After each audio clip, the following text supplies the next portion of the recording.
बिस्मिल्लाहिर्रहमानिर्रहीम। अस्सलाम वालेकुम स्टूडेंट्स। आज हम रेस्पिरेटरी डिसऑर्डर्स यानी रेस्पिरेटरी डिजीज़ के बारे में पढ़ेंगे। सबसे पहले हम देखते हैं ब्रोंकाइटिस क्या चीज़ है।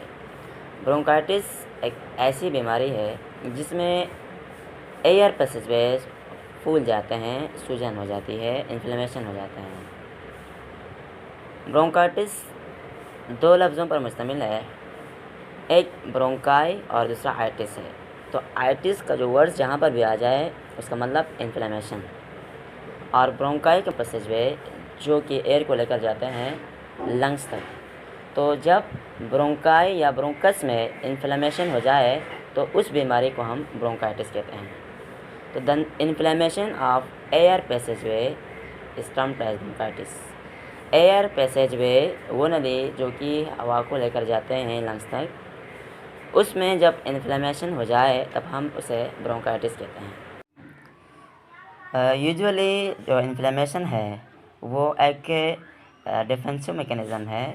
इस बीमारी को, इस इन्फेक्शन को कम करने के लिए होते हैं, लेकिन कभी कभार ये इन्फ्लेमेशन जो है इस बीमारी को बढ़ा भी देते हैं।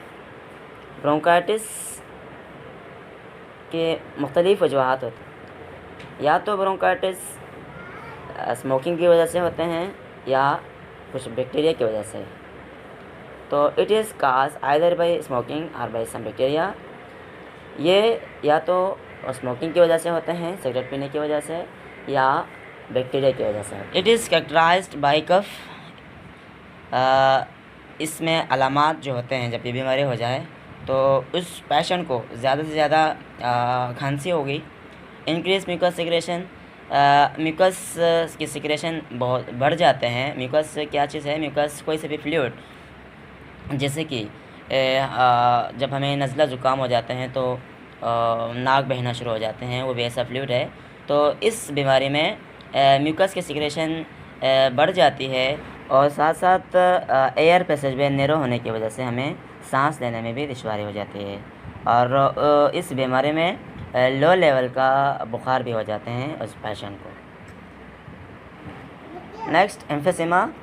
एम्फीसेमा भी एक रेस्पिरेटरी डिजीज़ है जिसमें एल्वियोलाई के जो वाल हैं वो डिस्ट्रक्ट हो जाते हैं, उनके वाल तबाह होना शुरू हो जाते हैं। जो एल्वियोलाई है उसका वाल डिस्ट्रक्ट होने की वजह से एल्वियोलाई के अंदर इलास्टिसिटी कम हो जाते हैं। एल्वियोलाई एक तरह से बैलून है, बैलून की तरह से होता है।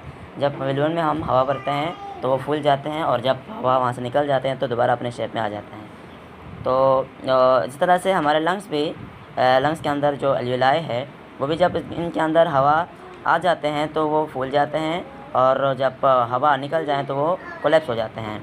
लेकिन एम्फीसेमा में उनके वाल डिस्ट्रक्ट होने की वजह से अब एल्वियोलाई में इलास्टिसिटी ख़त्म हो जाती है। तो वो फूल तो जाते हैं लेकिन वो वापस अपने हालात में वापस नहीं आते।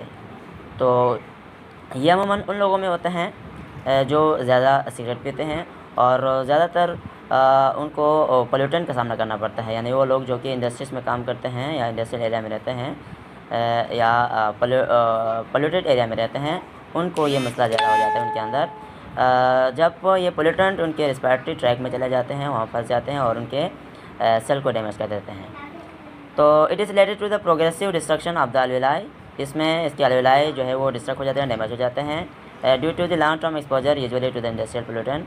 इंडस्ट्रियल पोल्यूटेंट जब ज़्यादा अर्से तक वो इनहेल करते रहते हैं या उन्हें ज़्यादा एक्सपोज में रहते हैं तो उन लोगों के अंदर ये होता है।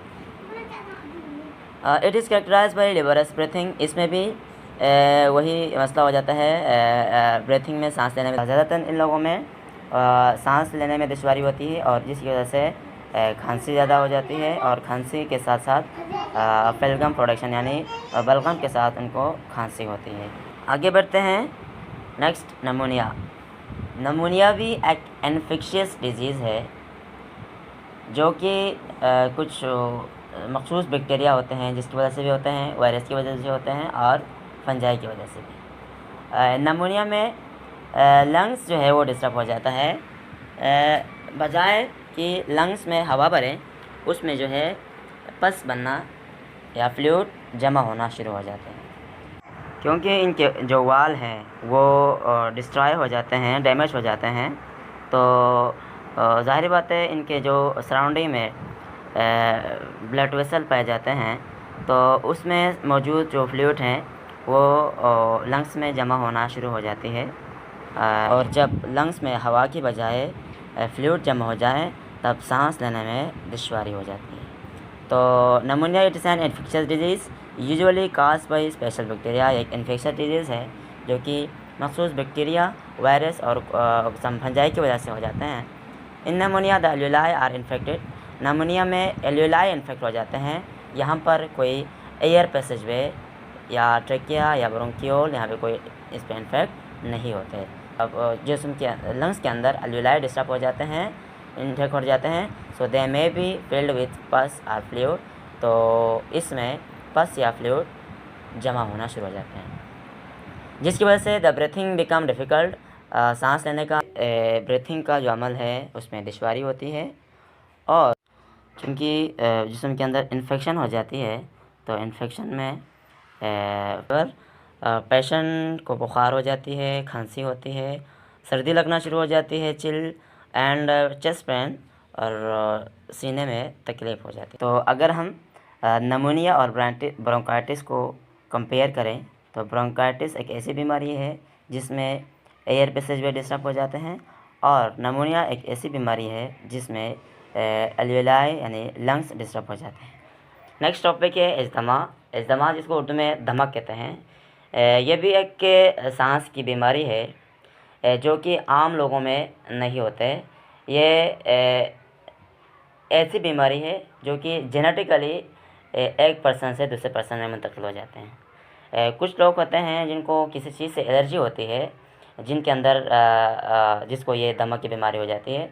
जैसे कि किसी को पोलन एलर्जी है जो कि प्लांट में होते हैं, किसी को डस्ट से एलर्जी है गिरद गुबार से, किसी को धुआं से एलर्जी होती है यानी स्मोक से, और वगैरह वगैरह और दूसरे सब्सटेंस हैं।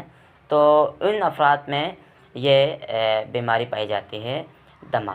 तो it is an inflammatory condition of Airways of lungs. ये भी एक ऐसी बीमारी है जिसमें एयरवेज यानी जो सांस की नली जो लंग्स तक जाते हैं उसमें सूजन हो जाती है। It is characterised by shortness of breath. इसमें भी उस पेशेंट को सांस लेने में दुश्वारी होती है, चेस्ट पेन होती है, और जब वो सांस लेते हैं या खांसते हैं तो खर की आवाज़ निकलते हैं, wheezing sound during expiration and cough. Asthma is actually an allergic response to pollen, dust, smoke, fur, feathers and number of other substances.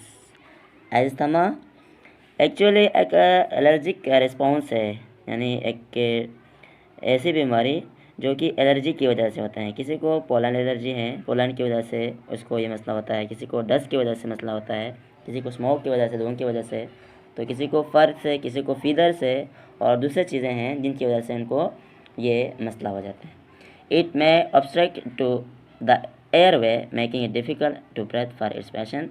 जब ये चीज़ें, जब ये केमिकल, जब ये सब्सटेंस उनके एयर पैसेजवे में फंस जाते हैं तब इनको सांस लेने में दुश्वारी हो जाती है। और last topic is lung cancer. Lung cancer कहते हैं फेफड़े में कैंसर होना। तो लंग कैंसर का ज़्यादातर ताल्लुक स्मोकिंग से होता है, यानी सिगरेट नोशी से होते हैं। चूँकि स्मोक और एयर पोल्यूशन के अंदर ऐसे केमिकल्स होते हैं जिनको कार्सिनोजन कहते हैं, कैंसर प्रोड्यूसिंग केमिकल सब्सटेंस। तो जब ये जिस्म के अंदर दाखिल हो जाते हैं हमारे रेस्पिरेटरी एयर पैसेजवे में, तो ये हमारे डीएनए को मुतासिर करते हैं, और जब डीएनए मुतासिर हो जाते हैं तो इससे बनने वाले जो सेल हैं वो भी एबनॉर्मल सेल पैदा हो जाते हैं। तो एयर पोल्यूशन और स्मोकिंग की वजह से हमारे सेल डिस्टर्ब हो जाते हैं, हमारे जिस्म के अंदर एबनॉर्मल सेल प्रोड्यूस होते हैं। इसी एबनॉर्मल सेल को हम कैंसर कहते हैं। तो जब ये एबनॉर्मल सेल हमारे जिस्म के अंदर पैदा हो जाते हैं और इसकी वजह से वो खाना जो कि दूसरे सेल के लिए भी चाहिए होता है, वो जब वही खाना जब ये यही एबनॉर्मल सेल इस्तेमाल करते हैं तो उनको खुराकी डिफिशिएंसी हो जाती है, कमी हो जाती है, और जिसकी वजह से वो सेल भी डाई होना शुरू हो जाते हैं। और पहले ये लंग्स के अंदर ये एबनॉर्मल सेल बनते हैं और ये जिस्म के दूसरे हिस्सों तक, दूसरे टिश्यूज़ तक ये फैल जाते हैं। तो एक ऐसा इस निज़ाम को यानी पहले सेल के अंदर बनना, लंग्स में बनना और इसके बाद दूसरे सेल के दूसरे टिश्यूज़ में फैल जाने को मैलिग्नेंट कहते हैं। यानी वो कैंसर जो कि फैल जाए, एक सेल में बनने के बाद दूसरे सेल तक फैल जाए, उसे हम मैलिग्नेंट कहते हैं। तो lung cancer is usually associated with smoking. Lung cancer smoking से इसका ताल्लुक़ होता है। ड्यू टू स्मोक और एयर पोल्यूशन, स्मोक या एयर पोल्यूशन की वजह से, धुआं की वजह से एबनॉर्मल सेल जो है वो लंग्स में बनना शुरू हो जाते हैं। Due to the smoke air pollution abnormal cell appear in the lungs, lungs में बनना शुरू हो जाता है and may spread to other tissue, और दूसरे टिश्यूज़ तक ये फैल जाते हैं।